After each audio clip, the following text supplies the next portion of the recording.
આ બસ આની અંદર આપણે clutch pad pressure pad fit કરવાની છે અને આજે આપણી જોડે આ ભાઈ છે, જોઈ શકશો તમે મયુર। આ ક્લચ પેડ છે અને આ પ્રેશર પેડ છે, આ ફિટ આપણે અહીં કરવાની છે, તમે જોઈ શકો છો। તો મિત્રો આપણે આ જે પ્રેશર પેડના બોલ્ટ છે 14ના એ બધા ટાઈટ કરી દીધા છે, તમે જોઈ શકો છો। અને આ ટાઈટ કરી દીધા પછી આ રીતે આ ટોપ સાપ ફરવી જોઈએ એકદમ ફ્રી। આ જોઈ શકો છો ક્લચ પેડ પણ એની સાથે સાથે ફરે છે, આ જોઈ શકો છો।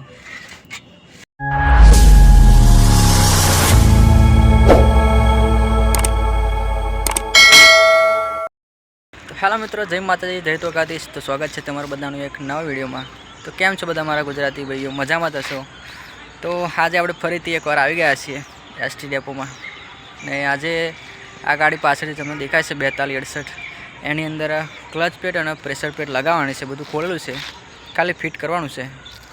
તો અત્યારે બતાવું તમને કે ક્લચ પેડ પ્રેશર પેડ કઈ રીતે ફિટ કરાય અને કેમની થાય। ટાટાની ગાડી છે આ પણ, આજે તમે જોઉં છું પાછળ આવે એ ટાટાની ગાડી છે, એની અંદર આપણે લગાવવાનું છે। અત્યારે ક્લચ પેડ પ્રેશર પેડ બધું ખોલેલું છે, સામાન પણ તૈયાર છે, ખાલી ફિટ કરવાનું છે, બતાવું તમને। આ બસ આની અંદર આપણે clutch pad pressure pad fit કરવાની છે અને આજે આપણી જોડે આ ભાઈ છે, જોઈ શકશો તમે મયુર। આ ક્લચ પેડ છે અને આ પ્રેશર પેડ છે, આ ફિટ આપણે અહીં કરવાની છે, તમે જોઈ શકો છો। ગેર બહાર કાઢેલો છે, તમે જોઈ શકો છો।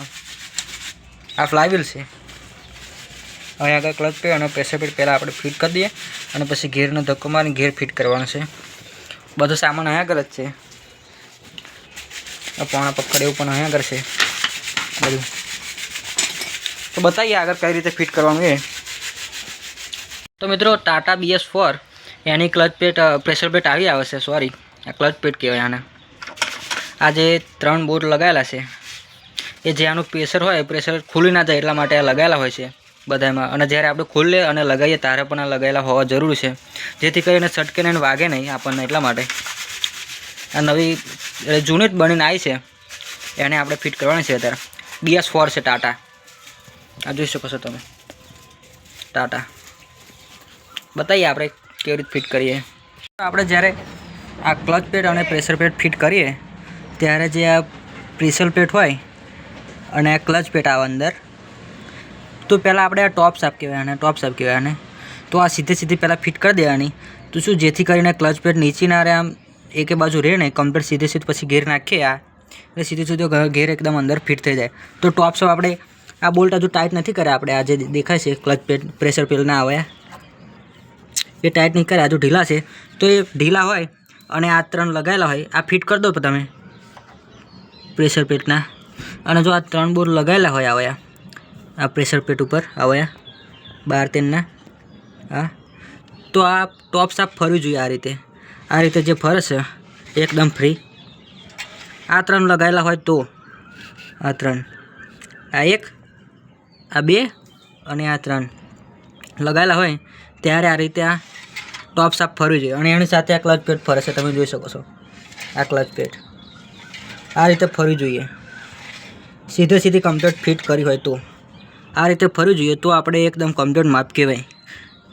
આ ટાઈટ કરી દો તોય ફરવી જોઈએ। આ જે પ્રેશર પેડના બોલ્ટ દેખાય છે આવ્યા જે ટાઈટ કરી દો અને આ 3 લગાવેલા હોય તો આ રીતે ફરવી જોઈએ, ટોપ સાપ અને ક્લચ પેડ બંને એકદમ ફ્રી।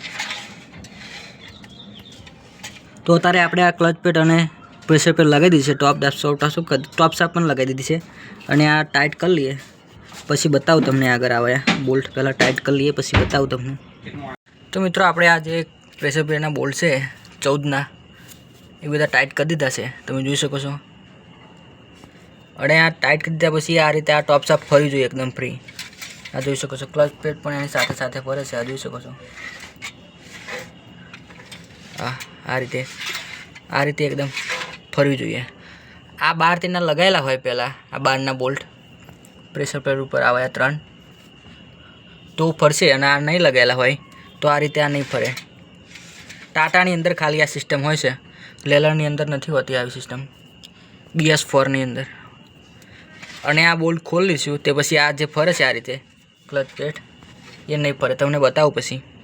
તો મિત્રો આપણે અહીંયા આગળ જે 3 બોર્ડ લગાવેલા હતા 12-13ના એ ખોલી જશે, તમે જોઈ શકો છો. અને આ જે ટોપ સાપ એવું ફરતી નથી, તમે જોઈ શકો છો. આ જો બલ લગાવી હશે પણ ફરતી છે નહીં, જોઈ શકો છો. હવે આ ટોપ સાપ કાઢી લેવાની અને આ જે ઘેર છે એને ધક્કો મારી દેવાનો છે. બધા કમ્પ્લીટ ફિટ થઈ ગયું છે એકદમ, જોઈ શકો છો તમે મિત્રો. નીચે આવી રીતે ઘેર આ લારી ઉપર લગાવેલો છે. આ મયુર આપણે અહીંયા આગળ બેસી રહ્યો છે. કારના બધું આ રીતે ઘેર ઉપર લગાવેલો છે. અહીંયા આગળ પાછળ ફેન બેલ બોધેલો છે. આમાં આગળ નીચે ના પડી જાય એટલા માટે જોઈ શકો છો તમે.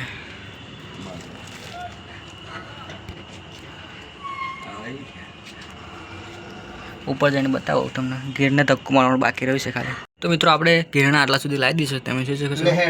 આની અંદર સેટિંગ કરવાનું હોય છે. આજે સીધું એ હજુ સેટિંગ થયું નથી, તમને બતાવું. કરું છું હતું, આ જોઈ શકો છો. સેટિંગ હજુ બરાબર થયું નથી. પાછળ પેલો કરે છે લારીને ઊંચાઈને છે. આ મયુર આપણે મોડું જ બતાવો. હા મયુર તમે જોઈ શકો છો, લારી ચડાવે છે અહીંયા આગળ. હજુ સેટિંગ થયું નથી હજુ પણ. ગિરીશ એવું લગાવી દીધું તો સહેલાઈથી અંદર આવી જાય સેટિંગમાં.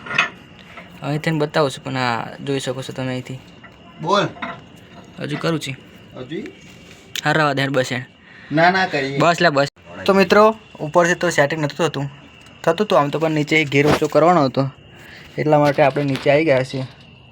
હવે ઊંચો કરીને ધક્કો મારી દઈએ, બતાવું તમને. સેટિંગ કામ થઈ ગયું છે. મયુર પાછળ બેઠો છે ત્યાં. ઊંચો કરું બોરે. મિત્રો ઘેર ફિટ થઈ ગયો છે, તમે જોઈ શકો છો. અંદર આ અંદરનો વિડીયો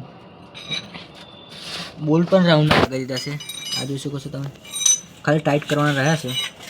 ઘેર ફિટ થઈ ગયો છે ને ત્યાંથી આપણે મયુર ટાઈટ કરે છે. બોલ એકદમ ફિટ થઈ ગયો છે સરસ. જોઈ શકો છો. ગિરીશ લગાવી દઈએ તો મિત્રો સારું રહે. અને આ પણ લગાવી દીધું છે મેં એક આ ગુટકો ઘેર લીવરનો. અને અહીંયા આગળ ફિટ કરવાનું બાકી છે. આ રીતે તો કરી દઈશું હમણાં.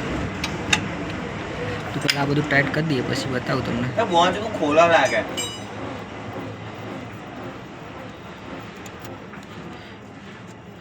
મિત્રો. આ ઘેર એકદમ ફિટ થઈ જાય આવી રીતે પછી તમારું મોટા ભાગનું કામ તો પતી જાય. ઘેર લગાવતા જ તમને બહુ વાર લાગે, થોડું હાર્ડ પડે છે. બાકી આ બધું તો સહેલું જ છે એકદમ. તો બતાવીએ પછી પાછળ જોઈન્ટ લગાવવાનું હજુ બાકી છે, બધું લગાવવાનું બાકી છે. આ ક્લચ બૂસ્ટર લગાવવાનું બાકી છે, એ બતાવું પછી તમને આગળ. તો મિત્રો નીચેના મોટા ભાગના ટાઈટ થઈ ગયા છે, તમે જોઈ શકશો. આ બાકી છે, ખાલી આ બાકી છે એમ. હા જોઈ શકો છો એકદમ ફિટ થઈ ગયો છે. જે જગ્યા હતી એ ફિટ થઈ ગઈ છે.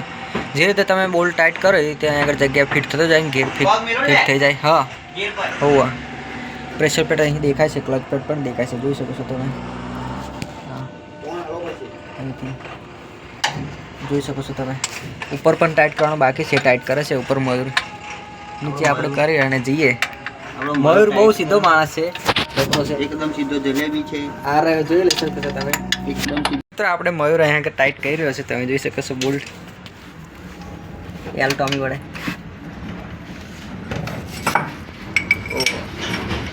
જોઈ શકો છો તમે. આ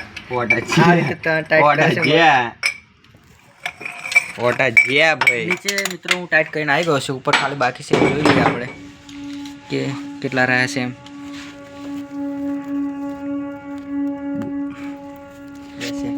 તો મિત્રો આની અંદર આપણે જોઈને એવું લગાવી દીધું છે, તમે જોઈ શકો છો. અત્યારે રેમ્પ પર ગાડી લાવી દીધી છે. જોઈન્ટ પણ એકદમ ફિટ કરી દીધી છે. બતાવી દેવા હોય તો બતાવી દેજો. ક્લચ બૂસ્ટર પણ ફિટ કરી દીધું છે, તમે જોઈ શકો છો. અહીંયા આગળ આ રીતે આ યારની પાઇપ આવે, ઓઇલની પાઇપ આવે. ઓઇલની પાઇપ ખોલી નથી, યારની ખોલી હતી, એ ફિટ કરી દીધી છે. અને આ 4 12 ના આવે લગાવી દીધા છે. અને અહીંયા આગળ પણ આ લગાવી દીધું છે. તાર લગાવવાનું બાકી મળ્યું. જોઈન્ટ પણ લગાવી દીધો છે, જોઈ શકો છો તમે. મયુરભાઈ કપડાં બદલી નાખ્યા, તમે જોઈ શકો છો. મયુરભાઈ તૈયાર હો ઘેર જવા માટે. મિત્રો અત્યારે આપણે કામ પતી ગયું છે, તમે જોઈ શકો છો. ગેર બોક્સ એવું પાછળ લગાવી ગયું છે, એકદમ ફિટ તમને બતાવી દીધું છે. તો આજના વિડીયોમાં બસ આટલું જ. મળીએ આના આપણે બીજા વિડીયોમાં. તમને વિડીયો ગમ્યો હોય તો લાઇક શેર અને સબસ્ક્રાઈબ કરી દેજો. મળીએ આપણે આના બીજો વિડીયોમાં. ત્યાં સુધી જય માતાજી, જય દ્વારકાધીશ.